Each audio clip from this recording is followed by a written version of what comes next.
Newsday continues here on One News Now. I'm Charles Lejano. The White House says it's not possible to evacuate every Afghan who wants to get out of the country before the U.S. military withdraws on August 31. Press Secretary Jen Psaki confirms nothing has changed for every single Afghan. U.S. citizens and their allies still in Afghanistan.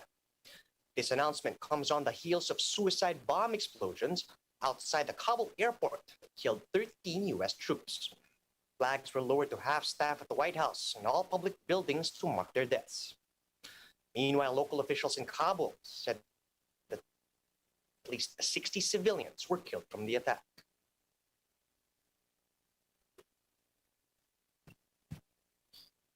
The Islamic State has claimed responsibility, saying one of their suicide bombers had targeted translators and collaborators with the American Army. Obviously, what happened today and the loss of lives of U.S. service members, of Afghans, is a tragedy, is horrific, is one of the worst things, if not the worst thing we've experienced during President Biden's time in office. As of tonight, is it still the plan to get all U.S. forces out by August 31st? Nothing has changed on that timeline. Okay. American forces in Kabul are also bracing for more Islamic State attacks while winding up their evacuation mission. U.S. Military Central Command said the threat from the IS persists, alongside, quote, other active threat streams, and they added that future potential attacks could include rockets being fired at the airport or car bombs attempting to get in. The threat from ISIS is extremely real. We've been talking about this for several days. We saw it actually manifest itself here in the last few hours with an actual attack. We believe it is their desire to continue those attacks, and we expect those attacks to continue. And we're doing everything we can to be prepared for those attacks. That includes reaching out to the Taliban, who are actually providing the outer security cordon around the airfield, to make sure they know what we expect them to do to protect us. And we will continue to coordinate with them as they go forward.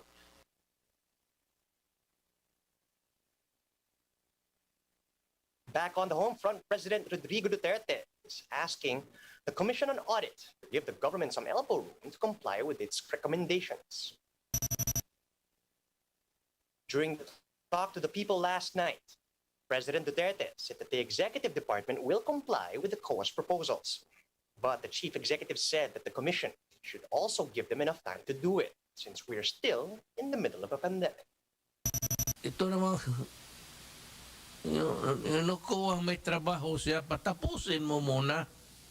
Bago mo i-audit. Kasi kung i-audit mo yan ngayon, skeletal walls, may COVID, walang sakyan, lahat. It's not easy really to comply. We know that we should comply. There is no problem about it.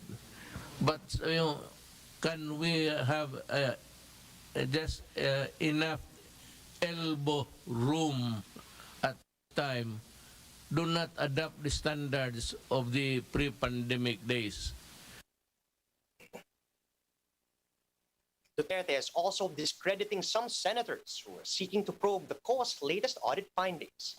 The president accused these lawmakers of simply posturing when conducting their investigations. Huwag kayong maniwala dyan sa mga investigasyon. Kita naman ninyo walang nangyayari. Pakinggan mo yung mga ibang senador dyan, meron talagang masabi. After an investigation, 1 or 2 or 3 days in hearing, wala na. Walang rekomendasyon, walang dinimanda, walang napriso. Puro postura lang. Who audits COA?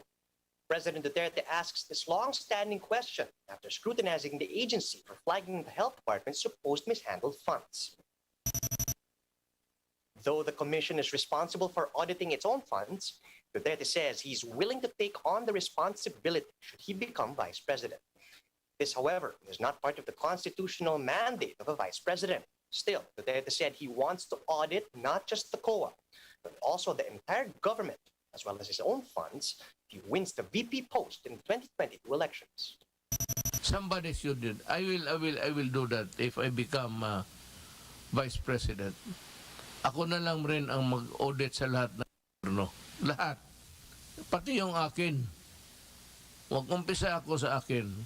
But just tell me. I have been really trying to figure out in this democratic setup, sinong u-audit ng COA?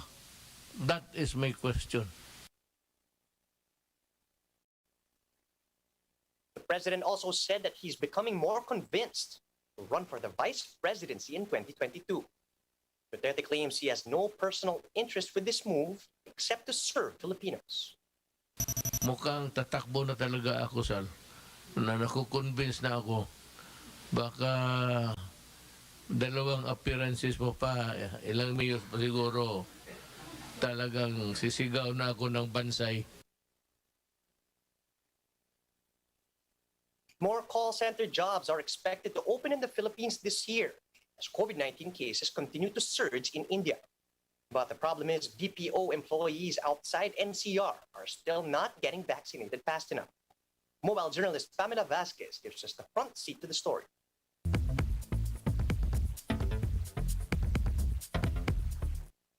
Vaccinate all the call center workers now. That's what some local government units and industry groups are calling for. In Taytay, Rizal, Mayor Jorik Gakula says most of their recent COVID-19 cases are employees of business process outsourcing or BPO firms that are based in Manila, many of them between 20 to 45 years old. Medyo tumaas yung sector na yan dahil nga sila yung everyday nagko-commute, nagtatrabaho sa Metro Manila na exposed sa COVID-19 infection. The country's call center industry is the second largest in the world and employs more than 1.2 million people. They're considered an essential industry and allowed by the government to keep operating even during ECQ. And because of the surge in India, more companies are expected to move here. We closed 2020 with 23,000 more jobs. Some of the companies abroad have shifted their operations and possibly 50,000 additional jobs and probably 180,000 additional jobs in the next 2 years. Salvador says one of the other things attracting talent to the industry is the work-from-home scheme. Call centers registered in PEZA eco-zones have been given until next year to continue this arrangement. Our clients have seen that there are other benefits to working from home. Increased productivity, providing job opportunities beyond Metro Manila. The group says in future, most companies will likely employ a hybrid setup, wherein a portion of the staff will continue working from home, while others have to go to the office. I'm Pamela Vasquez and we are One News.